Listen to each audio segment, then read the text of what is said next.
Go to hell, you black burden. Her husband's venomous words echo as he shoves her from the helicopter.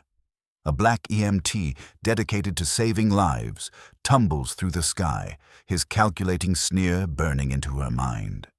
Not a trace of remorse. She's endured relentless slights, patients refusing her care, colleagues dismissing her as just a stretcher carrier, and a spouse who mocks her heritage, claiming she's lucky to be his. Yet, as gravity pulls her down, something fierce awakens. Will she crash or rise from the ashes? Stick with us to uncover her staggering fight for justice. If this grips you, hit that subscribe button for our latest stories and drop a comment with where you're tuning in from. Your city might inspire our next tale. What drove him to betray her? How far will she go to reclaim her power? Stay tuned to find out. The ambulance tore through the city's heart, its siren a piercing wail against the urban din. Inside, a 27-year-old black EMT gripped her medical kit, her hands steady despite the chaos. She was dedicated, her resolve forged in countless emergencies, but the weight of disdain shadowed her every shift. Patients often recoiled at her touch, their eyes scanning past her expertise to fixate on her skin. Colleagues, too, dismissed her with veiled slights, reducing her to a stretcher carrier, despite her skill in saving lives. Today was no different. A white patient, pale and gasping, flinched as she reached to check his pulse. "I want a real doctor, not some stretcher girl," he rasped, his words cutting sharper than the IV needle she held. Her partner, a 30-year-old white paramedic named Jason, chuckled softly from the driver's seat. "Don't take it personally," he said, his tone dripping with condescension. "Folks are just used to doctors." Her jaw tightened, but she focused, her hands moving with precision to stabilize the man. Her eyes, though, betrayed a flicker of hurt, a wound reopened by countless dismissals. Back home, the sting of the day lingered. She stepped into the modest apartment she shared with her husband, a 35-year-old white insurance broker whose charm masked a cruel edge. He lounged on the couch, his suit pristine, his smile calculated. "Thought you'd be stuck in the slums all night," he quipped, his voice laced with a mockery he called humor. He often compared her to his white female colleagues, their Polish and class, a silent rebuke of her heritage. "You're lucky I married you," he'd say, framing his choice as a favor, as if her worth depended on his approval. She forced a smile, swallowing the unease that gnawed at her. His words, though cloaked in jest, echoed the world's judgment. She was less, always less, because of her skin. But then came the anniversary surprise, a rare gesture that briefly softened her guard. He had booked a helicopter ride to celebrate their marriage, promising a view of the city's glittering skyline. High above the sprawling metropolis, the rotor's hum drowned out the world below. She leaned toward the open door, captivated by the mosaic of lights. "Look, honey," he said, his voice uncharacteristically warm. "The whole world's at our feet." She smiled, her heart lifting for a moment, unaware of the betrayal unfolding behind her. His hands, hidden from the pilot's view, moved to her safety harness. With a subtle flick, he unclipped it, his fingers deliberate, his face shifting from affection to a chilling calculation. Her trust, so carefully rebuilt, was shattered in an instant. Before she could turn, his hands pressed against her back, firm, unyielding. "Go to hell, you black burden," he hissed, the words a venomous blade. With a single, brutal shove, he sent her tumbling into the void. The city spun below, a kaleidoscope of betrayal and disbelief. His face, framed in the helicopter's door, was not one of panic or regret, but of cold intent, a predator satisfied with his strike. The wind roared in her ears as she plummeted, her mind racing to grasp the unthinkable. This was no accident. Her husband, the man she'd loved, had chosen to erase her for reasons she couldn't yet fathom. The skyline blurred, her life flashing before her, every patient saved, every slight endured, every moment she'd fought to prove her worth. Gravity pulled her toward certain death, but fate intervened. Her body slammed into the thick canopy of an oak tree, branches snapping under her weight. Pain exploded through her, ribs cracking, skin tearing as twigs raked her arms and face. Yet the tree's embrace slowed her descent, each branch a desperate buffer against the ground. She landed hard in a bed of leaves, blood seeping from cuts, her breath ragged but present. Above, the helicopter circled, its shadow a vulture waiting for confirmation of her end. She lay still, every instinct screaming to cry out, but she knew better. The world would believe him, a successful white man, over her, a black woman whose life was too often deemed expendable. She forced her body to stay limp, her survival hinging on his certainty of her death. Minutes later, the helicopter's drone faded. She stirred, pain shooting through her fractured ribs, her vision swimming. Crawling through the underbrush, she left a trail of blood until she reached a clearing. There, a black farming couple in their 50s, weathered but kind, found her. Their eyes widened at her battered form, but they moved with urgency, bundling her into their truck and rushing her to a nearby farmhouse. As they bandaged her wounds, she lay on a creaking cot, her mind sharpening despite the pain. "They'll believe him," she whispered, her voice barely audible. "Not me. I have to disappear." The couple exchanged a glance, understanding the weight of her words in a world quick to dismiss her truth. Her survival was a defiance, a spark that would soon ignite a fire. From this fall, she would rise, not as a victim, but as a force to be reckoned with. Her survival was a defiance, a spark that would soon ignite a fire. From this fall, she would rise, not as a victim, but as a force to be reckoned with. In the quiet of a suburban safe house, hidden in the shadows of a sprawling American city, she lay bandaged on a worn couch, her fractured ribs throbbing with every breath. The home belonged to Fatu Jackson, a 28-year-old black journalist whose sharp mind and fierce commitment to justice made her the perfect ally.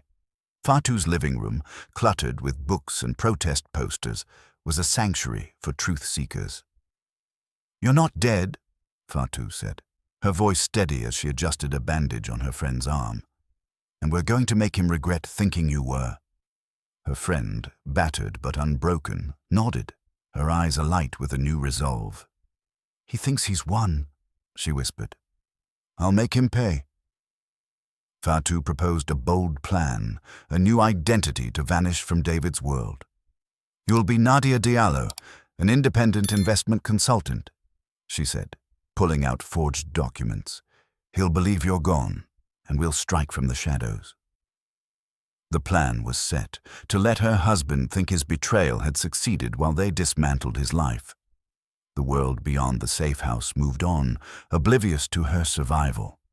In a bustling newsroom downtown, television screens blared the story of her supposed death. "Tragic accident claims black EMT and helicopter mishap," the anchor intoned, her voice tinged with a dismissive edge, as if the loss of a lowly medic barely warranted airtime. The report painted her as inexperienced, a woman who likely failed to secure her harness properly. At the police station, detectives nodded along to David's polished account, his charm disarming their skepticism.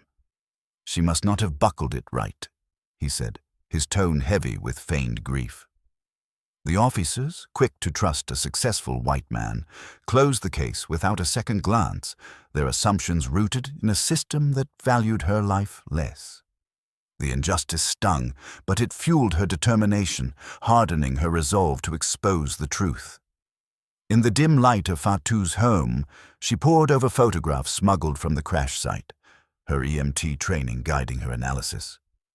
The images, grainy but damning, showed the helicopter's harness, its clips deliberately loosened, not frayed by accident. Her fingers traced the evidence, her mind racing. "This wasn't a malfunction," she said, her voice steady despite the pain. "He planned it." Fatu, hunched over a laptop, nodded. "We'll prove it. But first, we need to know why." Digging into David's financial records, Fatu uncovered a chilling truth. A $2 million life insurance policy, taken out in her friend's name, activated months before the accident. Worse, she found traces of an affair, bank statements showing lavish dinners and hotel stays linked to Lucy Harper, a 25-year-old white secretary at David's firm. "He's been parading her around like some ideal," Fatu said, disgust lacing her words. "Calls her the perfect woman to his colleagues."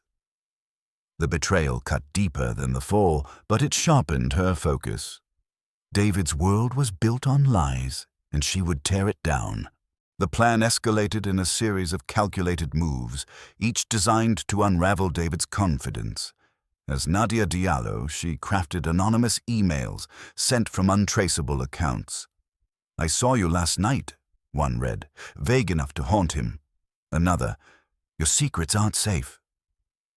David's inbox became a minefield, each message chipping away at his composure. Meanwhile, Fatu's contacts delivered carefully edited photos to Lucy, images of David laughing with female colleagues, cropped to suggest intimacy. One showed him brushing a co-worker's arm at a coffee shop. Another captured a fleeting smile at a client dinner. Lucy's jealousy flared, her texts to David growing frantic. "Who are you meeting now?" she demanded, her voice echoing through a phone call Fatu intercepted. David, rattled, fumbled his responses, his once smooth demeanor cracking under the pressure. At work, his focus waned, reports went unfinished, and colleagues whispered about his distracted state. In the safe house, the two women watched their plan unfold.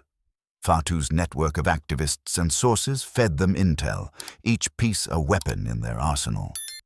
"He's slipping," Fatu said, pinning a bank statement to a corkboard. "He's been funneling money to Lucy, thousands on dinners, jewelry, trips." The evidence painted a picture of greed and infidelity, a man who saw his wife as a means to an end. Nadia, her injuries slowly healing, felt a fire growing within her. "He thought I was nothing," she said, her voice low but fierce. "Just a black woman he could erase. He'll learn how wrong he was." The montage of their efforts played out in stolen moments, late-night strategy sessions, encrypted messages, and quiet triumphs as David's paranoia deepened. Lucy's accusations grew louder, their relationship fraying with every new photo. The seeds of doubt were planted, and the ground was ready to collapse beneath him. Nadia's transformation had begun, not just into a new identity, but into a force of retribution, poised to strike when the moment was right. The seeds of doubt were planted, and the ground was ready to collapse beneath him. Nadia's transformation had begun, not just into a new identity, but into a force of retribution, poised to strike when the moment was right. In the gleaming offices of Bright Future Insurance, a midtown fortress of glass and ambition, Nadia Diallo stepped into her role as an investment consultant with calculated grace. Her tailored suit and confident stride masked the scars of her fall, both physical and emotional. She had come to optimize processes, a pretext to infiltrate the heart of David's world. Meeting Mr. Thompson, the 60-year-old white owner of the firm, she presented a polished proposal, her financial acumen honed through Fatu's crash course in corporate strategy, shining through. "Your claims department has potential," she said, her voice steady, "but it needs streamlining to maximize profits." Thompson leaned back, his eyes narrowing slightly. "Where'd you learn all this?" he asked, his tone skeptical. "Not from an Ivy League, I'm guessing?" The question, veiled as curiosity, carried the weight of assumption, her blackness casting doubt on her credentials. Nadia smiled, deflecting with charm. "Self-taught, mostly. Experience outweighs pedigree." Thompson nodded, impressed but not fully convinced, his bias a silent barrier she'd need to dismantle. Her next target was closer. In David's corner office, papers strewn across his desk, she found him, a man unraveling under the pressure of her unseen hand. "I've heard you're the backbone of this department," she said, her praise calculated to stroke his ego. David, his tie loosened, flashed a tired smile, unaware of the predator behind her warm eyes. As they discussed claims processes, Nadia's gaze flicked to his computer screen, catching a glimpse of a hidden spreadsheet, numbers that didn't align with company records. She recognized the signs of embezzlement, transactions funneled to a secret account, confirming what Fatu's digging had suggested. David, distracted, didn't notice her scrutiny, his mind clouded by the anonymous emails that haunted his inbox. "You seem stressed," Nadia observed, her tone sympathetic but probing. "Just a rough patch," he muttered, his fingers twitching. She left his office with a mental note. His greed was her weapon, and she'd wield it with precision. Outside the office, her campaign of chaos intensified. In a montage of calculated strikes, Nadia escalated her psychological warfare. From a burner phone in a dimly lit cafe, she sent David another cryptic message. "Your lies are catching up." Across town, Lucy Harper, his 25-year-old white secretary and lover, received a new batch of photos, David laughing with a female client at a rooftop bar, the image cropped to suggest intimacy. Another showed him handing a drink to a co-worker, the context erased to fuel suspicion. Lucy's texts to David grew frantic, her voice cracking in a voicemail. "Are you seeing someone else, David, after everything?" At a crowded downtown restaurant, she confronted him, her voice rising above the clink of glasses. "You're still meeting other women, aren't you?" she shouted, drawing stares. David's face flushed, his denials weak. "It's just business," he stammered, but the cracks in their relationship widened, his work suffering as colleagues noticed his distracted demeanor. Nadia watched from afar, a shadow orchestrating their unraveling. The turning point came in a stolen moment of revelation. Back at Fatu's safe house, a corkboard bristled with evidence, bank statements, photos, and timelines. Fatu, her eyes sharp with purpose, pinned up a new document. "He's stolen $150,000 from Bright Future," she said, her voice low. "Funneled it to cover his dates with Lucy, hotels, jewelry, the works." The numbers confirmed David's double life, a betrayal funded by deceit. But the real prize came days later, in the fluorescent hum of David's office. Nadia, lingering nearby under the guise of reviewing files, activated a hidden recorder as Lucy stormed in. "We killed her for the money, David," Lucy hissed, her voice raw with desperation. "And now you're throwing me away." David's face paled, his whisper urgent. "Keep it down, Lucy. You want us both caught?" The recorder captured every word, a confession that sealed their fate. Nadia slipped away, her heart pounding with triumph. The evidence was hers, undeniable, devastating. In the quiet of Fatu's suburban home, Nadia laid out the final pieces of their plan. The corkboard, now a map of David's downfall, told a story of greed, infidelity, and attempted murder. "He's destroying himself," she said, her voice a mix of steel and fire. "The emails, the photos, they're breaking him, but this recording, it's the end." Fatu nodded, her expression fierce. "We've got everything. Insurance fraud, embezzlement, murder.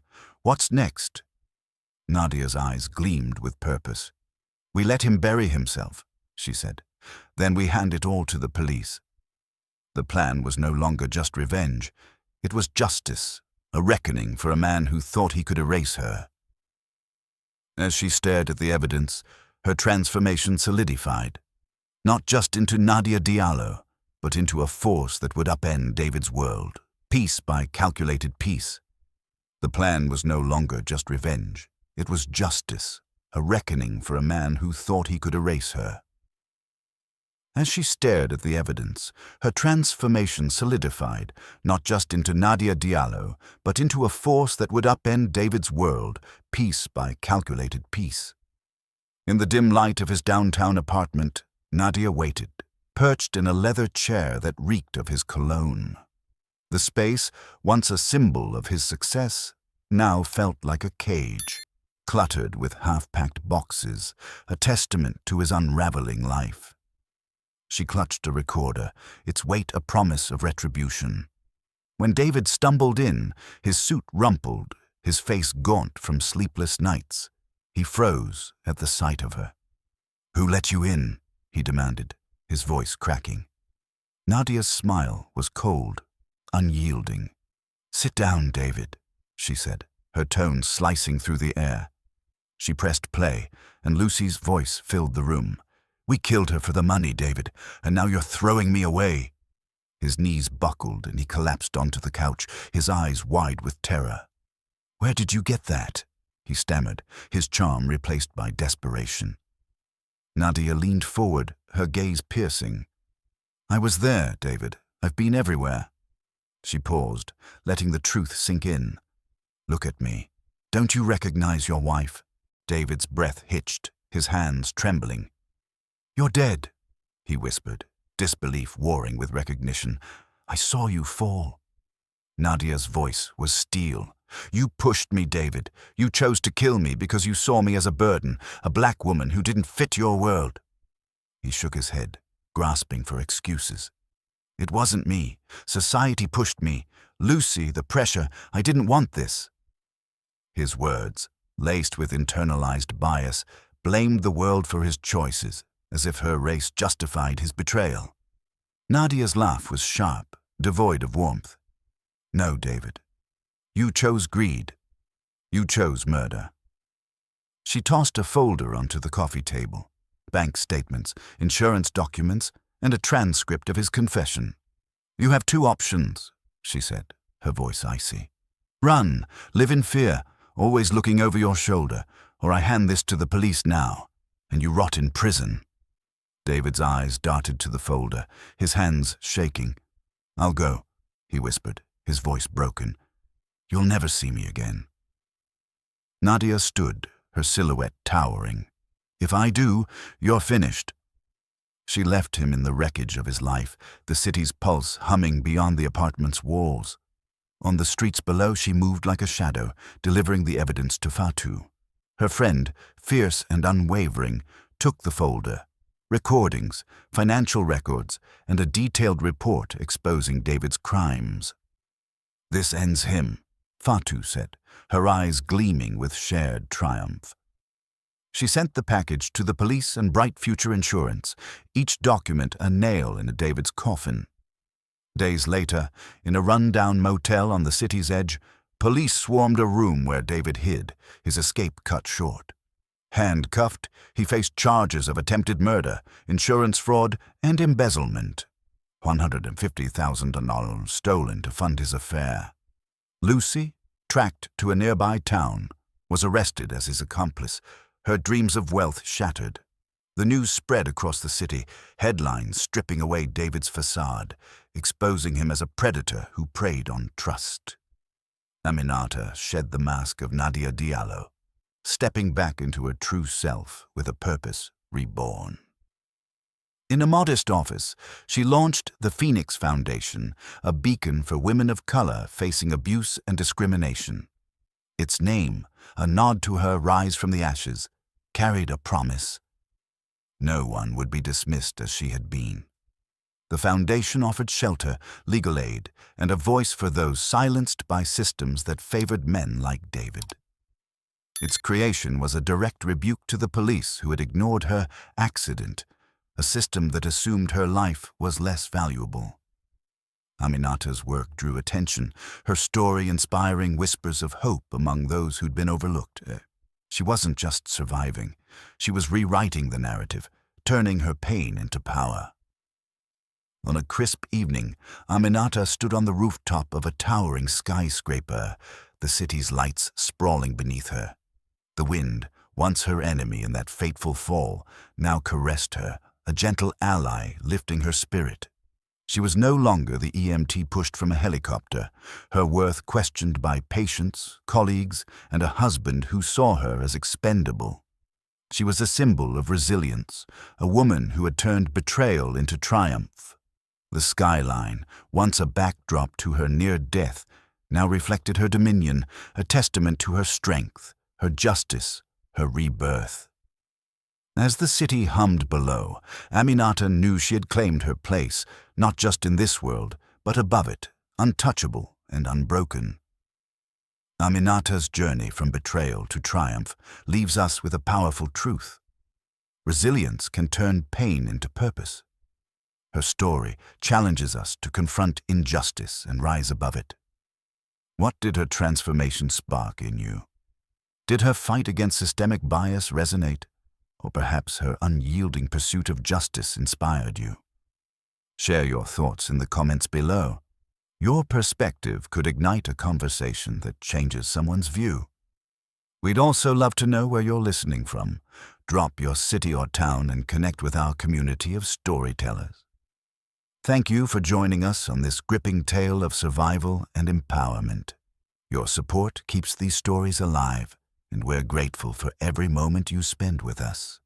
Stay tuned for more tales of courage and justice. We can't wait to share the next chapter with you. Until then, keep seeking truth and standing strong.